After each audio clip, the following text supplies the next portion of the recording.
Yo, what's up, guys? Today, I don't really know what we're going to be talking about.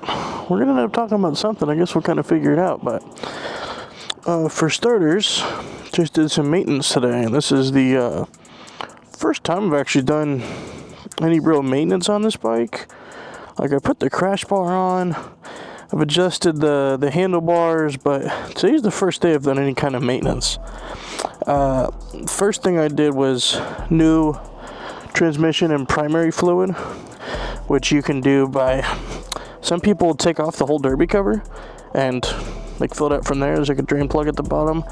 What I did was just take off this little piece. I don't really know what that's called, but I took off that little piece and then drained it out, put new fluid in, checked to make sure the chain slack was good. It was. The last thing that I did was new spark plugs. Got new spark plugs on there. But in the middle of that, and one of the kind of issues I actually ended up having was the oil. I got a new oil filter on there, completely changed out the oil, and God, let me tell you, I learned some things the hard way, because I've never really been the kind of guy that does maintenance on my own things until I got into riding. Because it kind of feels like something you need to do, your own maintenance when it comes to things that you're riding. I think people keep honking at this guy thinking that he's like turning or something, and really he's just sitting there. I might actually go check and see what's up, see if he's good. Yeah, so I learned the hard way that you don't just completely fill up the amount of the amount of oil that you need in there.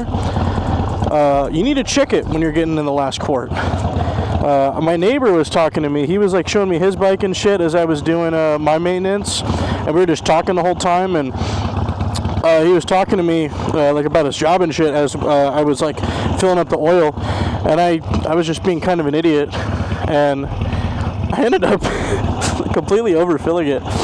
I didn't realize until I checked the level. I was like, oh, this is completely overfilled. And the thing about overfilling oil is that there's only, as far as I can tell, there's only one way you can fix that, and that's by just draining oil from the drain plug again. So I ended up popping open the drain plug and draining out more oil like 4 different times, and got my hands all kind of fucking oily from that. You know, like I said, definitely learned the hard way.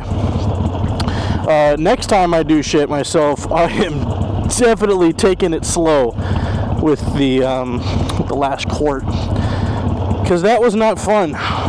But I'm not mad about it, because like I said, obviously I learned my fucking lesson. Are you good? Do you need some help? Are you good? No? Alright. So, for future, for reference to anybody else who hasn't done any of their own maintenance yet, be very careful with how much you're putting in there, because overfilling it by itself, like, you know, short term for like the amount of time that I had it overfilled for, isn't bad. But I at one point I thought that I got enough out, and then I went for like a little like quick like 5-minute ride just to like heat it up a bit more, and I got back, the levels were still too high. Like I had checked it straight up, and the levels looked like it was just about at the fill line. But then after I went back from the ride, I checked it again after I got home, and it was not good, because the oil was like bubbling at the top of it, which is not good. That means it's overfilled. So I emptied out a bit more. This time I tried to empty out extra, because like my fear, like I do have an extra quart of oil, but my fear with letting out too much is that if I let out too much, I might need to take another trip up to the dealership up in town. It's like 45 minutes away, and it's getting close to rush hour time, so it would be a major inconvenience to do that. But I think I finally got the levels looking good now. To anybody out there who's thinking about doing their stuff for the first time, please don't make the same mistake I did, or else, trust me, you're gonna learn the hard way. The good thing is that I didn't really end up spilling too much oil. I think the hardest part for trying not to spill any oil was the filter. Taking off the filter and putting back on the new one, I both did while talking to my neighbor in the driveway, so it was a little difficult, but I was prepared to spill oil there. Like I had like little microfiber cloths like right under the filter, like before taking it off and then while putting on the new one. So it's not like it just started fucking leaking everywhere and I was like, oh my god, what do I do? I was already expecting it to leak. And I'd say more leaked than I thought, like as it was happening. But looking back, compared to how bad it could have been, I actually really didn't spill that much. So that's nice. Next time, I'm gonna get more little towels set up next time, because I had to clean up my hands more times than I can count doing all that. It was definitely a process, but I'm kind of glad I didn't try to make a video out of doing all the maintenance. The spark plugs were a lot easier than I thought. I did end up having to make a trip. I got a gauge, or no, not a gauge, a gap feeler for the spark plugs, and I made a mistake of, I made a lot of mistakes today. Let's just put it there. We could end the video right there. But one of the mistakes that I made from the first trip, because I made a first trip to the hardware store, and I had a few things on the list, and one of those was a gap feeler for the spark plugs. And the one that I got did not have the measurements that I needed. If I remember correctly, the gap for your spark plugs on the Sportster 1200 is supposed to be about 0.38 inches to about 0.42, 43, something like that. So I got them right at about like 0.4, 0.41 inch gap on there. But the original ones that I got, I think the highest they went up to was like 0.38 millimeters or something, and I figured better safe than sorry. So I had to take another trip to the hardware store, and with that trip, I also had to get another thing for the spark plugs. I got another gap feeler at AutoZone, and then I also had to get some longer sockets for my torque wrench. All my sockets that I have are pretty short ones, so I actually wasn't able to reach the spark plugs with my torque wrench, and I wanted to make sure that I got them fitted on properly. So I figured it was worth it to go spend like the $10-15 at Harbor Freight to get some longer sockets. That was the last trip I had to make to the hardware store, so I only had 2 trips. I've learned during working on my bike and the maintenance for it that you always have to prepare to take more trips than you think you have to the hardware store. It's a bit of a process. Damn, all these people, where are they coming from?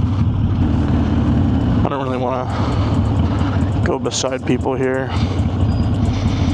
Seems a little too risky.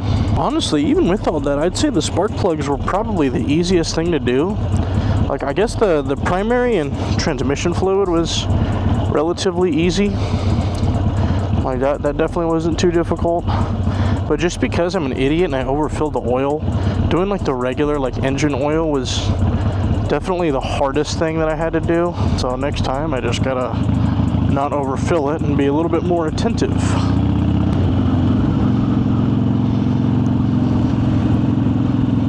Ka-chow! That's awesome.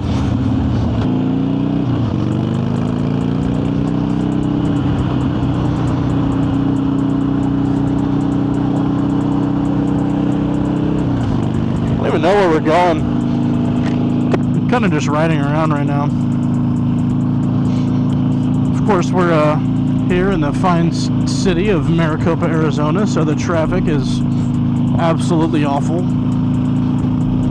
Not too bad for where I'm at, right? But getting back into town, these people are getting fucked.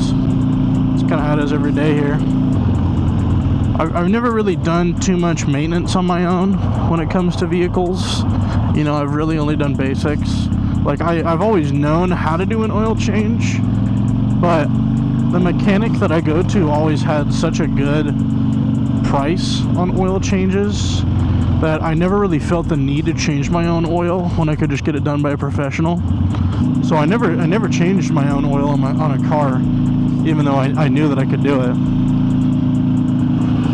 But on this, I mean, you know, I have a nice little shop that I've been to before with the Honda,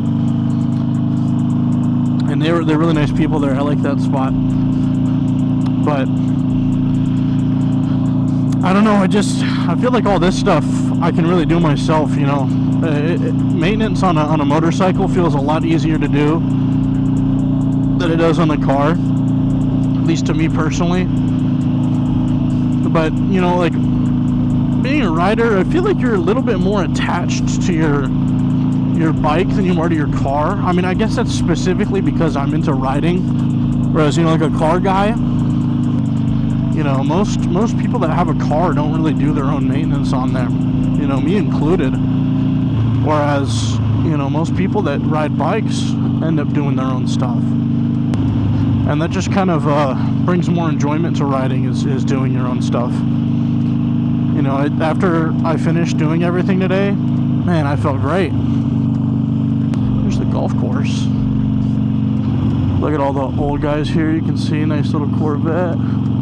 Like I said, I was talking to my neighbor while doing it, and, you know, he was showing off his bike. I've seen his bike before, but we don't really talk too much. And he had it out for the winter time for a few weeks around Christmas, until it got rained on, and now he put it back in the garage. But I didn't realize it was his. I thought it was like somebody that came to visit them on the holidays or something, because that really felt like the only time I'd see it. But he's got like a 100-year anniversary edition 883, 2003, and you know, he was asking me if he could use like some of my stuff to do the oil change. I'm like, hell yeah, man! Like, I'll help you with it if you want. I was cool. How much should I pay you? Man, don't pay me shit. You know, I try not to expect things from other people, but,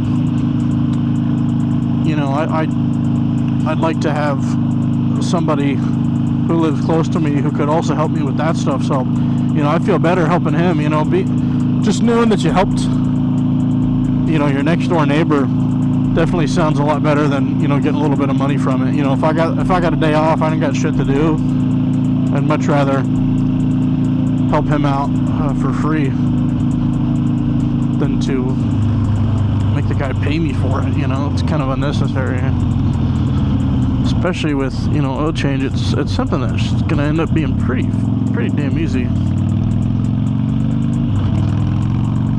You know, knock on speedometer. Kind of forgot that they put this baseball field here. So yeah, but I think this is going to be a pretty quick video. I really only turned on the camera to talk for a little bit, just to kind of get my feelings out there during this test ride. I'm really only just testing it out right now before I go back home, check the oil again. But I'm pretty confident the oil's good. After I got back, I made some food because it was 3 p.m. and I still hadn't eaten anything yet. So I made some food, ate up. And then, you know, about 30-40 minutes later, I went back out and checked. No, I didn't check. I drained some more oil. And so, you know, it's not really running that hot anymore. So I thought I'd go out for a nice ride, go back to the crib, and then we'll see how the oil's looking.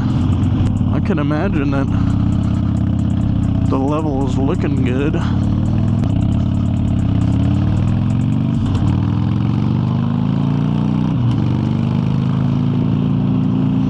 Shifting a little early lately. It kind of feels like how I used to shift the Honda. I'd shift at first at like 15 miles an hour on that thing.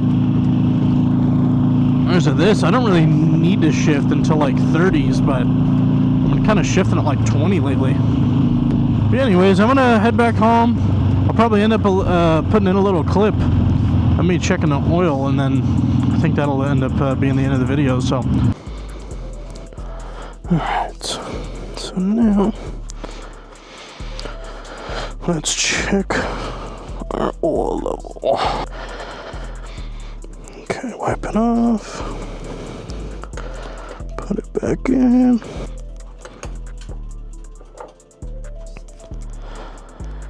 Alright, that's pretty good.